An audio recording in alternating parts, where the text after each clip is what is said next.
Hello and welcome to Hope Tushant. I hope you're in best of your health and spirit. And trust me, UPSC examiner is not failing you. UPSC का examiner आपको fail नहीं कर रहा, आप खुद अपने आप को फेल कर रहे हैं। ये मैं आज आपको रियलाइज करवा दूंगा और मैं आपको समझा दूंगा कि कितनी सफाई से यूपीएससी एग्जामिनर चाहता है कि आप ऐसी पढ़ाई करो और ऐसे एग्जाम क्वालिफाई करो। पर सर वो काम आप करते नहीं हैं, वो काम थोड़ा सा डिफिकल्ट है ना, वो काम आप करना नहीं चाहते। लेकिन अगर आप ये काम करेंगे तो जाहिर सी बात है यूपीएससी एग्जामिनर का माइंडसेट समझ पाएंगे और ये काम बेहतर तरीके से कर पाएंगे। Maybe I am very harsh about this, but this is the truth, you are failing yourself.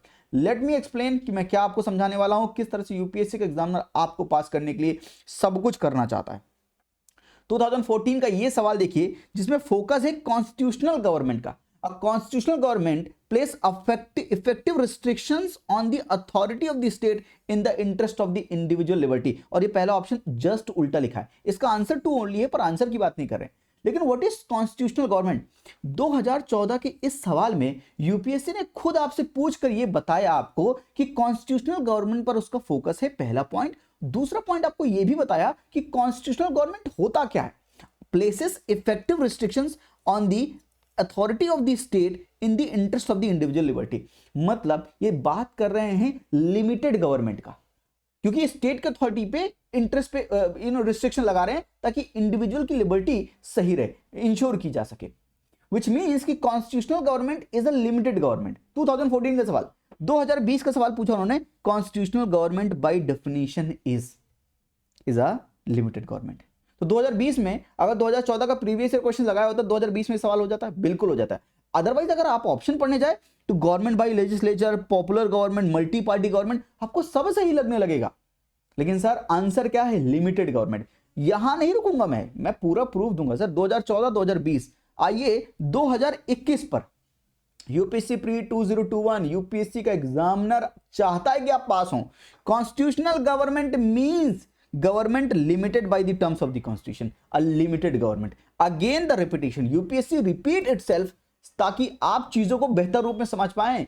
पिछली वीडियो में मल्टी लेयर अप्रोच समझाया था, किस तरह से मल्टीपल लेयर टच कर रहा था, और किस तरह से इस वीडियो में आपको समझा रहा हूं कि यूपीएससी एग्जामिनर अलग अलग रूप में आपसे अलग अलग चीजें नहीं पूछता है, सेम चीजों को अलग अलग तरीके से बोलकर आपको कंफ्यूज करता है। Constitutional government is a government limited by the terms of the constitution. Otherwise option पढ़िए, और representative government of the nation with federal structure, आपको सब सही लगेगा। Government whose head enjoys the nominal power, government whose head enjoys the real power, आपको सब सही लगेगा। पर इसका आंसर क्या? Constitutional government is a limited government. Sir मैं 2021 पे रुकूंगा नहीं, मैं इस बार के प्री जो सबसे टफ प्री था यूपीएससी प्री 2023 वहां तक पहुंचूंगा। Which one of the following statement best reflect the chief purpose of the constitution of a country? Constitution of a country, it defines and limits the power of the government. Constitutional government, a limited government। UPSC का examiner आपको पास इतना proof नहीं देंगे sir, बहुत ढेर सारा दे के जाएंगे। आपको साथ में बस आंखें खुला रख के देखना है और समझना है और अपनी प्रिपरेशन में इंक्लूड करना है। ये वीडियोस बहुत छोटी हैं पर इनका पर्पस बहुत ब्रॉड है। अगर आपके दिमाग में समझ में आ गई ना आपको एक बार, तो आपको एक गेम जिताएंगी, क्योंकि वो आपको कॉन्फिडेंस देंगी सर। तो यहां से अगर आप देखें 2014, 2020, 2021, 23, 2020, 2021, 2023, समझिए आप। दूसरी चीज आते हैं 2017 का ये सवाल पढ़िए, which one of the following is not a feature of the Indian federalism. हमारे इंडियन फेडरलिज्म का कौन सा फीचर नहीं है? हमारे इंडियन फेडरलिज्म में इंडिपेंडेंट जुडिशरी है, बिल्कुल सही है। पावर्स जो है डिवाइड है सेंटर और स्टेट के बीच में, बिल्कुल सही है। Federating units have been given unequal representation in the Rajya Sabha, जाहिर सी बात है स्टेट का अलग अलग सीट है, नंबर ऑफ द सीट्स अलग अलग है, इक्वल सीट्स नहीं है जैसे कि अमेरिका में होता है। It is the result of the agreement among the federating units. मतलब ये ऑप्शन गलत है और ये ऑप्शन इस मतलब ये इंडियन फेडरलिज्म का फीचर नहीं है, मतलब इसका आंसर ये है। लेकिन ये तीन फीचर हैं इंडियन फेडरलिज्म के, मतलब ये फीचर तो है, independent judiciary is a feature of the Indian federalism. 2017 का ये क्वेश्चन एंड 2021 का ये question, which one of the following in Indian polity is an essential feature that indicates its federal in character? The independence of the judiciary is safeguarded. UPSC examiner is not trying to fail you, it is trying to give you all the things that you needed to pass this examination। आप अंधे हैं sir, आप देखिए इतना नहीं sir, अभी आगे, अरे अभी बहुत है मेरे पास। 2022 का सवाल, 2022 नहीं 2015 शुरू करेंगे। क्या 5th and 6th शेड्यूल पर फोकस है? पिछली बार भी हमने प्रिडिक्ट द अनप्रेडिक्टेबल सीरीज में पूरा किया था। 5th and 6th शेड्यूल में बिल्कुल protect the interest of the schedule tribe, ये पर्पस है। 2015 का सवाल। 2019 का question, under which of the schedule of the constitution of India can the transfer of the tribal land to the private properties for mining be declared null and void? मतलब किस schedule में लिखा हुआ है कि transfer of tribal land to private parties for mining नहीं किया जा सकता है? आंसर इज 5th शेड्यूल, आपको पता है। यानी यहां पर 2015 एंड 2019 की लैंग्वेज देखिए, और अगर इसी लैंग्वेज को जस्ट उल्टा कर दें, थोड़ा सा रिवर्स कर दीजिए, तो देखिए 2022 का ये सवाल, if a particular area is brought under the 5th schedule of the constitution, which one of the following best reflect the consequences? This would prevent the transfer of land of the tribal people to non-tribal people. Non-tribal people is a private people. Transfer of tribal land to private parties for mining be null and void. यही तो protect कर रहा है। This would prevent the transfer of land of the tribal people to non-tribal people. 2019 just repetition 2022। अगर आप नहीं देख पा रहे हैं कि यूपीएससी एग्जामिनर आपको पास करना चाहता है, उसका 5th and 6th शेड्यूल उसका फोकस है। और ये मैंने पहले भी कहा था कि 2023 में पूछा जाएगा। आप प्रूफ लेते हैं ना सर 2023 का, कई बार दे चुका हूं, अब बार बार देने से मतलब नहीं है, पर मैं ये बताना चाहता हूं शेड्यूल्ड एरियाज के बारे में पूछा। Within a state notification of an area schedule area takes place through an order of the president. इस तरह का सीडीएस में एक सवाल फ्रेम किया था। सीडीएस के सवाल से मैंने बोला था शेड्यूल एरियाज पूछा जाएगा, और उस तरह का यहाँ पर पूरा क्वेश्चन डिजाइन किया 2023 का शेड्यूल एरियाज के ऊपर। विच मीन्स कि यूपीएससी एग्जामिनर बता रहा है कि मेरा फोकस यहाँ पर है, आपको पढ़कर आना चाहिए। मल्टी लेयर स्टडी से आपको समझ में आना चाहिए, कितनी डेप्थ में पढ़ के आना चाहिए। UPSC examiner is not trying to fail you, it is trying to do something that is very helpful for you. 2018 का ये सवाल 9th शेड्यूल के बारे में पूछा। यस 2019 में अगेन 9th शेड्यूल में पूछा कि किसके टर्म में हुआ था, किस प्राइम मिनिस्टर के टर्म में हुआ था। यहां पर 9th शेड्यूल के बारे में पूछा, यहां पर उनके टर्म के बारे में पूछा।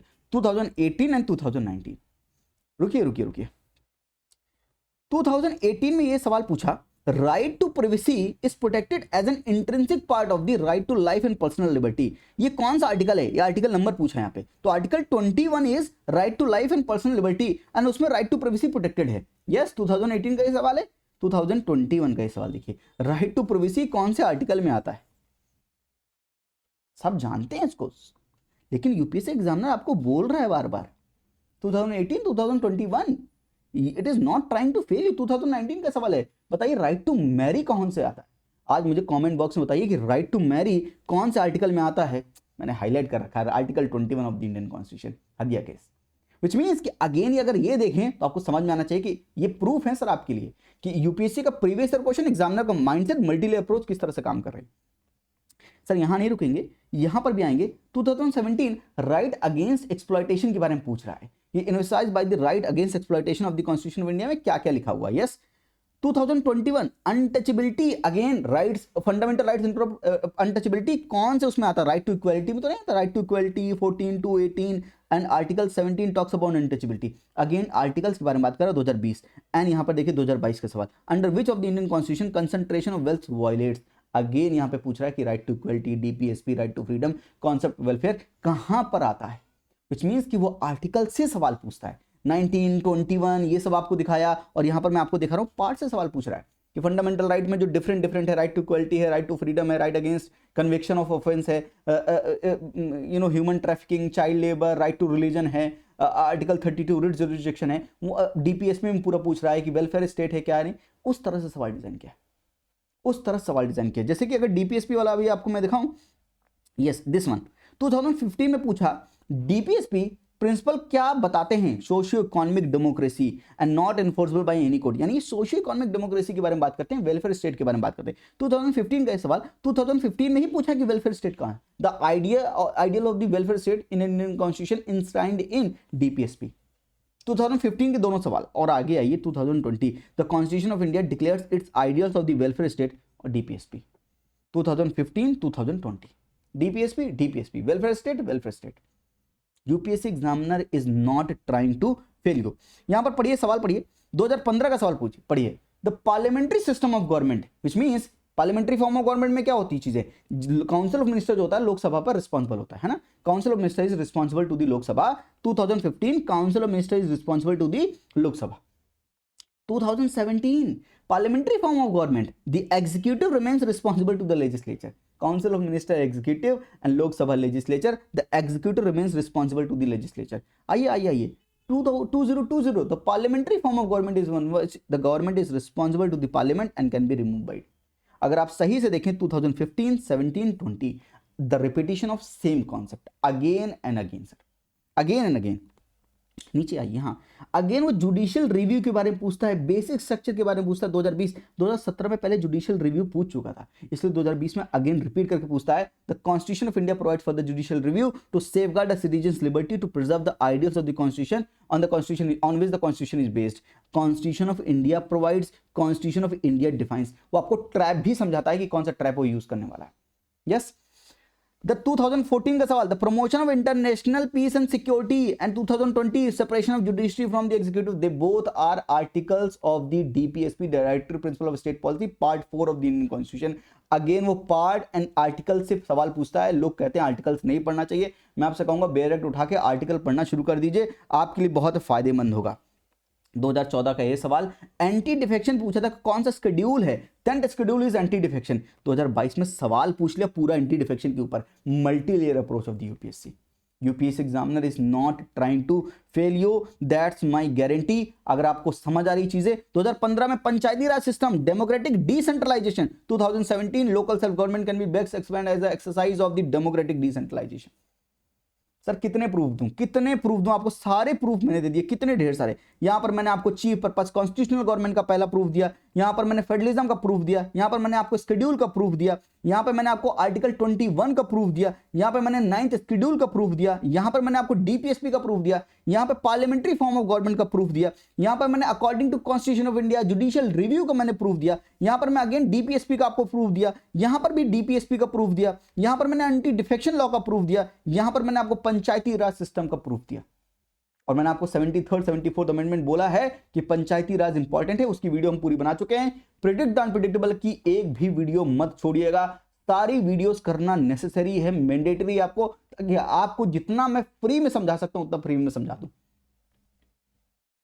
जितना मैं फ्री में कर सकता हूं उतना मैं कर रहा हूं। बाकी मेरे पेड कोर्सेस में चलते, पेड कोर्सेस का प्रमोशन है, पर रोजी रोटी सबको चलानी होती है। I hope you understood my point. अगर आपको ये वीडियो अच्छी लगी और ये समझ आया कि यूपीएससी का एग्जामिनर आपको फेल नहीं कर रहा है, वो आपको पास करने की कोशिश कर रहा है, you just need to understand the mindset of the examiner. अगर आप समझ जाएंगे तो एग्जाम क्रैक भी करेंगे और क्रैक करने में मजा भी आएगा। थैंक यू, अपना ख्याल रखिए, हंसते रहिए, मुस्कुराते रहिए। थैंक यू, नमस्ते, जय हिंद।